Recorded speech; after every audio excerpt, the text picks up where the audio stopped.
With the latest on the corporate front, all the market trends, expert opinion, and sound business advice. It is your unique window into the business world, direct from the heart of China. Hello and welcome to Biz Today. I'm Zhao Yang in Beijing. Coming up, we will have half an hour of business news and analysis. On today's show, China's ice and snow economy is thriving, and what's the role of it in driving the broader economic growth? The capabilities of artificial intelligence have grown by leaps and bounds. We'll take a closer look at global AI competition. And now let's begin with our top story. China's ice and snow economy is thriving, and diverse attractions drive winter tourism nationwide. This winter, the country's ice and snow tourism sector continues to welcome travelers, with the ice city of Harbin in Heilongjiang province remaining the hottest destination. China has unveiled a plan to develop its ice and snow economy as a new economic driver. According to a guideline from the State Council, China has set a goal for this sector to reach 1.2 trillion yuan by 2027 and 1.5 trillion by 2030. So what is the role of ice and snow economy in China's consumption upgrading, and how could it drive China's broader economic growth? For more on this, join us on the line now are Li Lun, Assistant Professor of Economics at Peking University, Chen Jiahe, Chief Investment Officer at Novium Technologies, and also Yan Liang, Professor of Economics, Willamette University. So first, Professor Li Lun, I will start with you. Let's talk about Harbin, the northeastern Chinese cities. This winter is quite cold, and the city has been organizing the Ice and Snow Festival for 40 years. So what exactly is so special about Harbin that tourists find so fascinating, do you think? So Harbin in China is known as the Bingcheng or Ice City. So one of its best known tourist attractions is the Harbin Ice and Snow World, which features activities such as the ice slides and also offers intricate ice sculptures and so on. So I think part of the reason why the city attracts such a wide group of audience or tourism is the city offers unique architecture and also unique culture.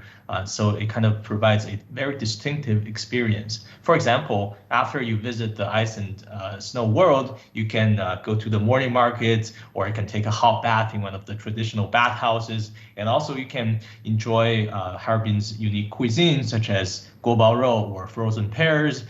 So all of this add to the appeal to the city. And also one thing that is less discussed about is Harbin also offers a very good infrastructure. For example, the airports, the high-speed railway station. Also, it has a wide range of hotels that can accommodate everyone. And also, finally, the prices are very affordable. So tourists from all over the country often find the food and accommodation really cheap and affordable, which all of it enhances attractiveness to tourism both across China and internationally.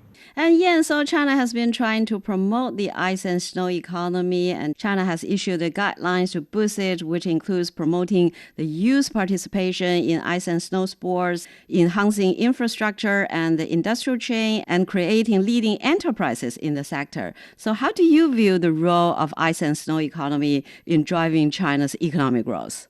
Right. So let's first put this ice and snow economy in the context. So this industry has generated 970 billion yuan, which is about $133 billion in 2024.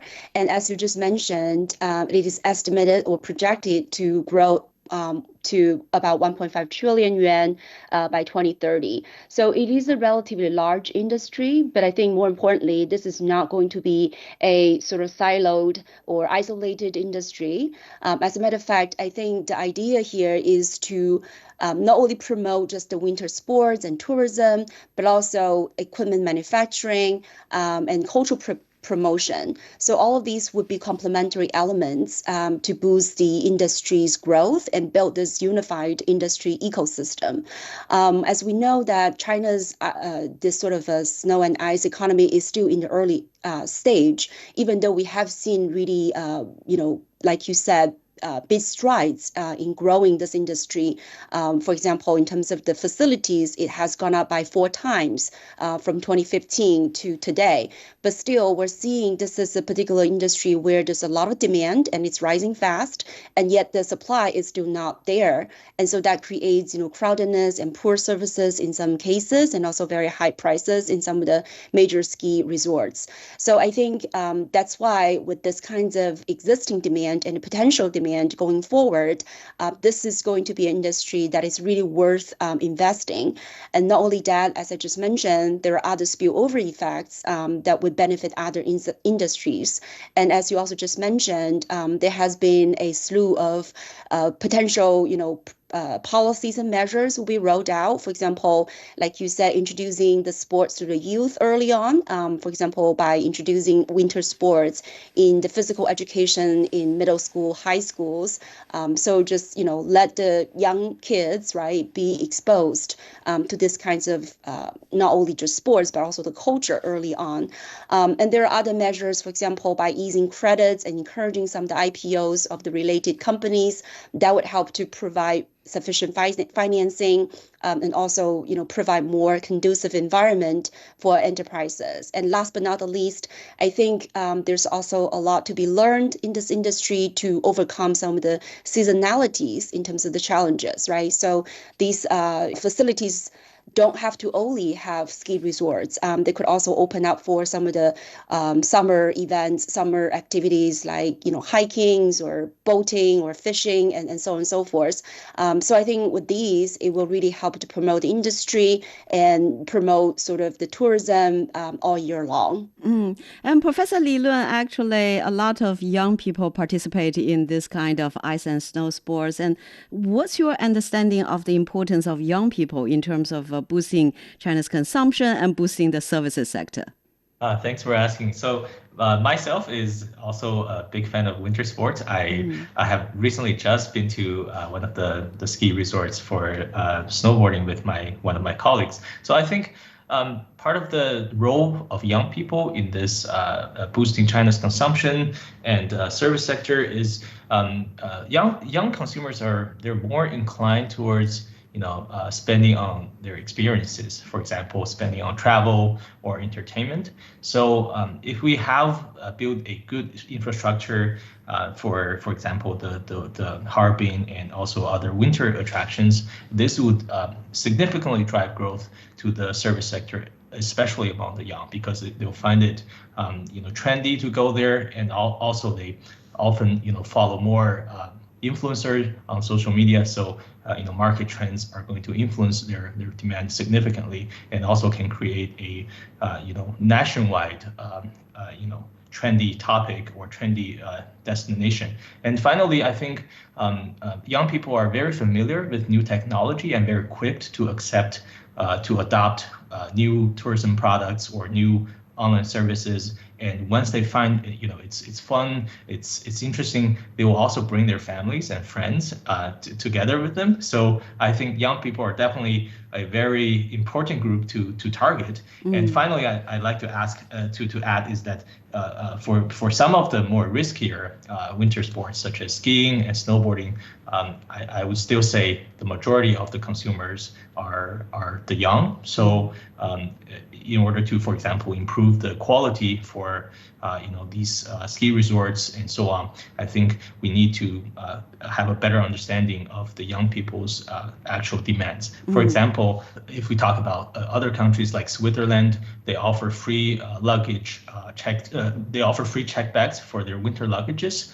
if you take Air Swiss, for example. So we can do similar things to, for example, Xinjiang or Dongbei, the northeastern part, for their ski resorts as well. That would definitely be a very good measure for, a good attraction for young skiers. So, Jiahe, China's ice and snow sector grows threefold in just 8 years. And we know that China has set a goal for the ice and snow economy to reach 1.2 trillion yuan by 2027. So how big is the market potential, do you think? And what does it include? Well, that's including a lot of sectors. And if you look at the ice and the snow economy, it's really a large economy that is helping, especially the northern regions and provinces of China. I mean, if you look at the sub-industries of this ice and snow economy, you have the tourism industry, that's for sure. I mean, tourism industry is perhaps the most important component of ice and snow economy, and that includes a lot of subsectors like hotels, local restaurants, tourism, sports, traveling, all these kind of things, and local service. And this is not only talking about GDP or economic growth, but it's also talking about a lot of employment. Because if you look at the tourism sector, it actually employs one of the most amount of people per capita per unit of GDP that it produces. So it's really a very beneficial thing to the local employment. And also the ice and snow economy include subsectors like the winter sport, which is very important, that only when people go to enjoy the ice and snow tourism that they start trying the winter sport. I mean, if you compare China's current development level of winter sport with matured economies, especially the matured economy in the northern region, and there is a large potential for this winter sport to develop. I would say for the growth potential, the ice and snow economy is really large for China. Mm-hmm. And yeah, so the ice and snow tourism sector has gained popularity actually not only in northeast China, but also across other parts of the country. I know that in southern China, for instance, right now in Guangdong, which is a tropical climate, they are also trying to capitalize on the ice and snow economy. For example, a lot of Southeast Asian tourists are flocking to Guangdong to ski resort called Hot Snow Miracle. So why are these southern tropical cities also joining the ice and snow rush? Right. I think that's a very interesting question. I think as the speakers have mentioned that there is a growing desire and demand, especially by young people, to consume on services and also on experiences. And we see this in the broad trend of data. For example, in the first 11 months of this year, we see retail sales of goods have gone up by 3.5%, but for services, it's gone up by 6.4%. So what that means is that increasingly, people prefer to spend money on experiences, on services, more than what they wanted to spend on maybe some of the physical, goods. And I think that it's a trend going forward because after all, China's service consumption is still relatively low. As a percent of GDP, it's only about 26% compared to, in the United States, it's more than half. So that just means there is a big market domestically, but also, as you mentioned, using the geographic proximity, it could also attract foreign tourists from Southeast Asia, from East Asia, and some other nearby countries as well. So I think that would give some unique advantages for the southern areas to develop, the ice and snow economy. I think that there's a reason because right now the winter sports and the snow and ice economy is so fashionable, right? It's really the fad. Mm-hmm. So I think it makes sense to kind of take advantage of the consumer desires and the needs to develop this sector, taking into account, the costs and again, the potential demand for the kinds of services. Well, we're speaking with Yan Liang, Professor of Economics, Willamette University, Chen Jiahe, Chief Investment Officer at Novim Archi Technologies, and also Li Lun, Assistant Professor of Economics at Peking University. And after a short break, we'll take a look at global AI development. Stay with us. You're listening to Biz Today. I'm Zhao Yang in Beijing. The capabilities of artificial intelligence have grown by leaps and bounds. OpenAI's ChatGPT released its latest model, complete with the ability to have audio chats. Google and Microsoft also introduced their own AI integrated products. And media reports say Chinese startup DeepSeek also released a new large language model. So, Yan, first of all, how would you describe the overarching trend in the global AI industry? Right. So we know that AI investment and also development have been really trendy, right? It's a very attractive industry at this point. In 2024, global AI investment is expected to exceed $500 billion, with the market size projected to be over 620 billion. So it is a large and also growing, almost exploding in terms of the size, right, for the market. So I think that's why so many companies, especially the advanced tech companies with deep pocket monies, are pouring their investments into this industry. So you just mentioned in terms of some of the large language models, but I think going forward, this is not going to be just the large language models, but there are also many potential developments in the AI sector. So, for example, Forbes, the magazine, has just predicted 5 mega trends coming, in 2025. For example, they argue that the AI will be more and more agentive, meaning that AI is going to be having more agency. They're going to learn patterns from data, generate contents based on the patterns, and then they're going to take actions based on these data. So this for them is one major trends going forward. Second is they are also arguing that the AI is going to be really applied and transform the education system because there's a huge expectation for, the labor force to be able to acquire and master some of the AI skills, and yet the education system at this point isn't equipped to do so. So that is going to change. And AI also increasingly is going to be applied in science and technology fields. So that is beyond the generative AI that we're seeing with most of the application now. And the fourth trend is that the data is going to be increasingly in shortage and also facing more restrictions. So that means the next generation of AI, development would really compete on data sources and reliability, and also, how they're able to find reliable and abundant data to fit into their models and train the models. And finally, I think that to me is the most exciting one, which is that the development of robotics combined with AI are going to bring more applications and implementations into the physical domain, be it in manufacturing, surgery, agriculture, space exploration, and so on and so forth. So that's going to go beyond, what's going to happen in front of you on your computers, right? It's going to be a lot more, wide applications. So I think that is very exciting. And lastly, I think you mentioned DeepSeek, and I think this is really a great potential for China to be able to catch up. Right now, the United States is ranked the first in the AI developments by some matrix. But I think China is really quickly catching up, and I'm very excited about the DeepSeek, their third version right now, and have so many more advantages than ChatGPT, for instance. And we can talk more about that. But yeah, I see very exciting changes. At the same time, I also see that the China model, right, in developing AI has many advantages, not only in the technology side, but also in terms of their actual investment, rather than some of the speculative, I think, investment that we're seeing in the United States. And so, Professor Li Lun, so some say that in about 2 to 5 years, we shall have the AI that is smarter than the smartest human beings. So we are living in exciting times. What do you think about that? And if so, what changes will be happening in our work, life, and employment? Yeah, so Sam Altman, the CEO of OpenAI, have recently announced his plan for OpenAI in 2025, and among the top of the list is he says AGI, which means artificial general intelligence. More broadly, it refers to the hypothetical chance that the intelligence of a machine can actually surpass or approach the level of any human being.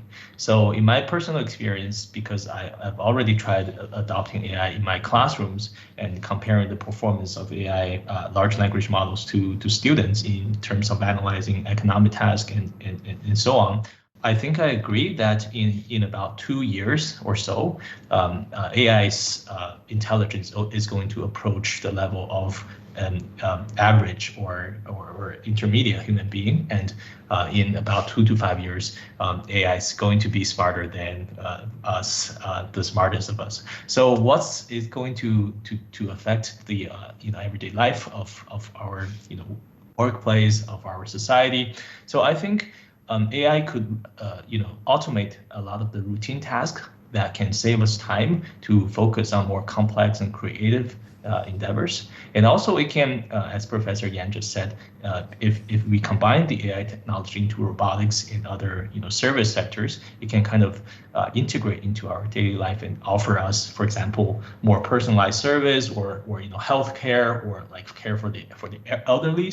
So overall, it can help us improve convenience. But we also have to be careful that the AI could replace some certain jobs, but also, I mean, the exciting thing about this age is that it can also create new roles. For example, you may have like drone flyers that for example wasn't existing in previous times, and also maybe in the future you have specific programmers for AI robotics or other roles that wasn't existing before. So it kind of it also requires that the young generation to kind of adapt to the new requirements of the labor market and gain more skills on the workforce. And Jiahe, so everyone wants to get in on the AI, everybody jumping into this. We've got a lot of companies jumping in and investing more in this sector.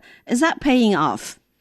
That's a very, very good question. I mean, I'm an investor and I've been looking at all these companies. What you can see is that, like every, investment story in the past, when you have a new technology, people jump in. I mean, it's all the opportunities there and you have all the potentials. I mean, because if you look at the traditional companies like banks or port companies or, these kind of consumption companies, how they are going to be. So you give them a certain valuation. And you say, okay, 10 times PE ratio or 20 times PE ratio is fair. If you got like 40 times PE ratio, then you are definitely too expensive. But when we talk about AI or technology-related companies, we don't know how they are going to be in the future. So people jump in and they give very high valuation. And when we talk about whether this pays off for individual investors, it really depends, because it really depends on how much valuation you are giving and whether you are correct or not. For example, you give like a 50 times PE ratio for a company, and you're probably paying too much money. But this company grows by like 100 times, like many companies has been growing in the past. Then 50 times PE ratio is not expensive at all. I mean, if you look at Tencent, it's one of the largest tech companies in China. It has been listing in Hong Kong for like 20 or 25 years. And if you look at Tencent's valuation, it's always somewhere around 40 to 50 times PE ratio, lasted for like 2 decades. And for any time you buy this company with this high valuation, then you make money because it grows so fast for over 2 decades time. So it is when you're paying too much price and this company grows a lot, then you're not making a mistake. But on the other side, if you pay a high price and you find a company that is beaten out by its competitors in the future, then you lose a huge amount of money. I mean, if you look at the 2000 dot-com bubble, it's been a lot of people losing money. So it really depends on, I mean, this is a very exciting story, but the good thing is that no matter investors are gaining or not, overall speaking, the development of the technology sector and the AI sector is paying off to the human being. That's for sure. I mean, the whole human society, if you take everyone into account, is definitely benefiting from the growth of this AI and technology. That's for sure. Mm-hmm. And so let's talk about those big tech giants, Google, Microsoft, OpenAI. Right now, they are in kind of struggle and compete in AI. And overall, how would you rate the competition between the major players in AI? And how do you evaluate Chinese tech companies' development on the generative AI? Right. So I think going back to the question, there's still, in a way, sort of early stage in the AI sector, especially when it comes to how much economic, the tangible benefits this AI technology is going to bring. But what we do know is that, again, companies are very excited in terms of their investments. In the United States, for example, the AI industry has attracted $67 billion of private investment in 2023. Compared to China, it has attracted 7.8 billion. But again, this is an industry that seems to be really attracting a lot investors. And let's not forget Altman, the OpenAI founder, is eyeing for, attracting $7 trillion of investment from the Gulf states. And so it is an industry that seems to really hold a lot of potentials and promises. And so I think it makes sense for a lot of these large companies are jumping in and invest. And right now, I think the United States is taking a lead role in terms of developing the large language models. They have the notable language models recognized by the Stanford, the AI vibrancy index of 61 of these kinds of models, whereas China has 15. But I think China is really leading in terms of their AI patent and in terms of also some of these new, I think, generations of enterprises. So when it comes to, for example, DeepSeek, I actually, saw many of the praises for this new model. For one, it's very cheap to train the model, and apparently it spent only about $5.5 million to train the model, and they still have more parameters than the ChatGPT 4.0. And as we know, Chat 4.0 took hundreds of millions, if not billions, dollars to develop. And again, DeepSeek was able to do it in a fraction of the cost. And so that goes back to, I think, what Jiahe was saying earlier, which is it seems that this industry has attracted billions of dollars of investment, but the real question is, how much really this money really needs to be invested in really developing these models. Because again, China was able to do it in a fraction of a price. And also it is an open source model. So that means, again, the developers and users are able to get access to the coding, the source codes, and they're able to develop them or learn from them. So I think I would say really just the learning experiences and user experiences to this technology. DeepSeek was able to do it at a faster speed, more details in some of the more academic and more complex questions. Also to be able to do this at a fraction of cost with open sources. So I think these really give a lot of advantages, I think, going forward. Well, we're speaking with Yan Liang, Professor of Economics, Willamette University, Chen Jiahe, Chief Investment Officer at Novem Archi Technologies, and also Li Lun, Assistant Professor of Economics from Peking University. And that's all the time we have for this edition of Biz Today. I'm Zhao Yang in Beijing. Thank you so much for listening.